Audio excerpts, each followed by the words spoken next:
Allô? Dans la capsule précédente, j'ai parlé de l'explication du sens moral qu'on peut attribuer au philosophe Kant et de l'influence qu'elle a sur notre mentalité actuelle. J'ai aussi abordé l'explication que le philosophe Hume donnait du sens moral à la même époque que Kant et j'ai comparé les deux explications. Maintenant, j'aimerais poursuivre en m'éloignant de ce que Hume lui-même a écrit, mais en restant dans l'explication du sens moral qui rejoint la sienne, une explication que je qualifierais de matérialiste. Alors, je parle d'explication matérialiste du sens moral parce que c'est une explication qui ne fait appel à rien d'autre qu'à ce qui est naturel.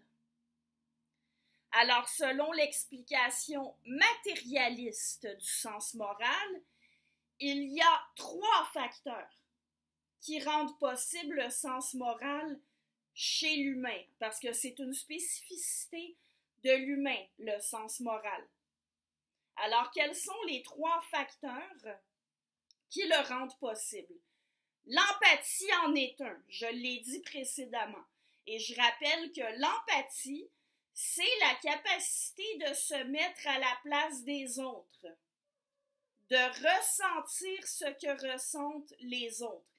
C'est un trait inné, mais qui se développe dans le courant de la vie de quelqu'un.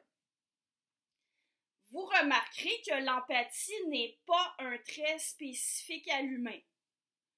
Beaucoup d'animaux sont aussi, d'animaux autres que l'humain, je veux dire, sont aussi dotés d'empathie. Entre autres, les mammifères et les oiseaux sont dotés d'empathie. Il y a seulement l'humain, par contre, qui a un sens moral à proprement parler. Donc, vous pouvez conclure que l'empathie ne suffit pas. Elle est une condition nécessaire, mais pas suffisante. Alors, qu'est-ce qu'il y a d'autre comme facteur explicatif du sens moral? Le deuxième facteur, ce serait le déterminisme social. Ce qu'on appelle la socialisation en sociologie. L'éducation est une part importante du déterminisme social, mais attention, l'éducation, ce n'est pas tout le déterminisme social. Entre autres, vous savez qu'on apprend beaucoup par l'exemple. On regarde les autres et on fait comme eux, sans qu'ils nous disent explicitement, vous devez faire ceci, vous devez faire cela. Donc, on a l'empathie et le déterminisme social. En fait, l'empathie, qui est une disposition innée, je le rappelle, est façonnée par le déterminisme social qui, lui, est acquis. L'inné et l'acquis dans les comportements humains, aussi bien le sens moral qu'autre chose, ça ne fait pas que s'additionner. L'inné et l'acquis opèrent conjointement. En fait, ce que j'essaie de dire, c'est que, contrairement à ce que certains pensent, le sens moral n'est pas uniquement acquis.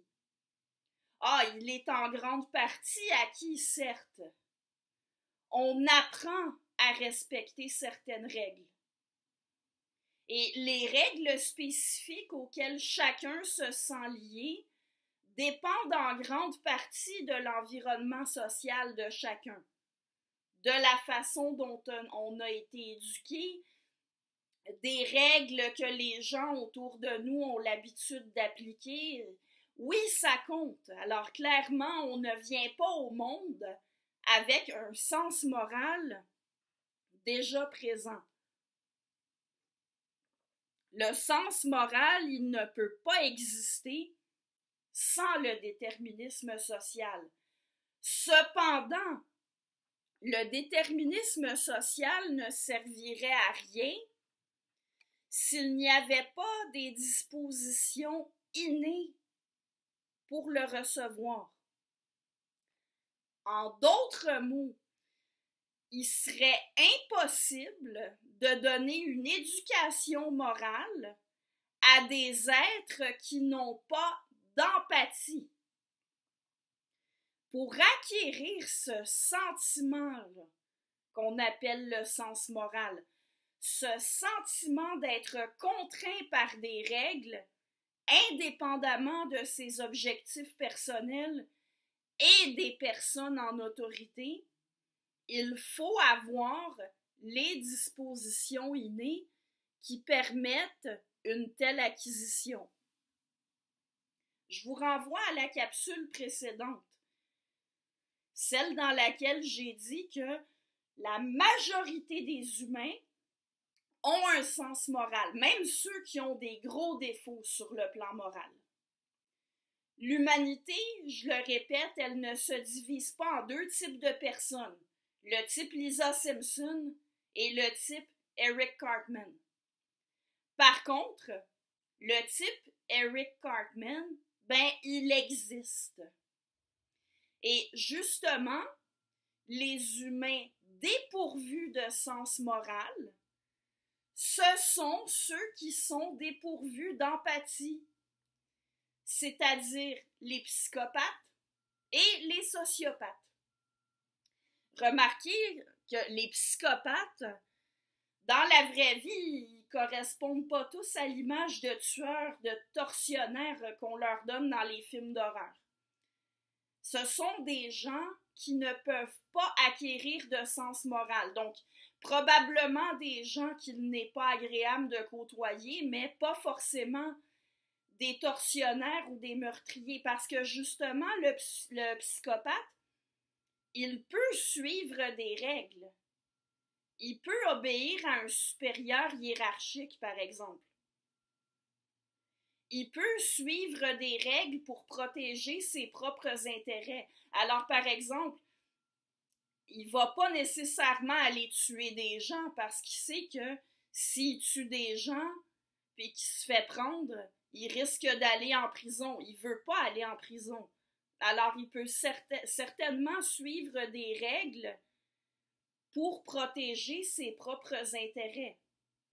Seulement pour un humain normal, doté d'empathie, il y a des limites qu'il ne se sent pas à l'aise de franchir, même s'il n'y a personne qui ait de l'autorité sur lui qui l'en empêche, ni aucun de ses intérêts personnels qui soit contraire à l'infraction.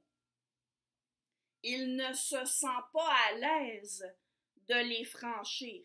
Comme on dit, il ne se sentirait pas à l'aise avec sa conscience s'il franchissait ses limites. Il se sentirait coupable de les franchir. Et ça, pour un psychopathe, ça n'existe justement pas. Et l'incapacité des psychopathes à acquérir un sens moral semble faire pencher la balance en faveur de l'explication matérialiste du sens moral, au détriment de l'explication kantienne. Je vous rappelle que Kant considérait que la morale reposait sur une faculté purement rationnelle, sur la raison. S'il existait une faculté purement rationnelle de concevoir son devoir moral et de choisir de le suivre, le sens moral ne ferait pas défaut aux psychopathes. Parce qu'en ce qui concerne la raison, la rationalité, les psychopathes ne sont aucunement désavantagés par rapport aux autres humains. Ils sont capables de raisonner logiquement aussi bien que les autres. Pour terminer avec l'explication matérialiste du sens moral, j'ai mentionné qu'il y avait un troisième facteur. Il y a donc quelque chose qui vient s'ajouter à l'empathie qu'on partage avec plusieurs autres animaux, au déterminisme social. Ça, c'est pas exclusivement humain. chez tous les animaux sociaux, et en particulier si on regarde du côté des autres primates, l'humain étant un primate, les autres primates vont apprendre à se conduire en société aussi. Il y a un apprentissage qui se fait chez les chimpanzés, par exemple, ou dans n'importe quel genre chez n'importe quel genre de singe. Il y a un certain apprentissage, il y a un déterminisme social qui existe. Mais il y a un troisième facteur, par contre, qui complète l'explication du sens moral et qui n'existe que chez l'humain, et c'est le langage, c'est-à-dire la capacité de communiquer par concept. Ici, je vous renvoie à une autre capsule dont vous pouvez trouver le lien dans la description de celle-ci. Évidemment, vous pourriez me dire, mais les animaux communiquent, le langage n'est pas spécifique à l'humain. Bien justement, le langage, ce que je désigne par le langage, c'est spécifique à l'humain et ça se distingue des modes de communication qui existent dans d'autres espèces.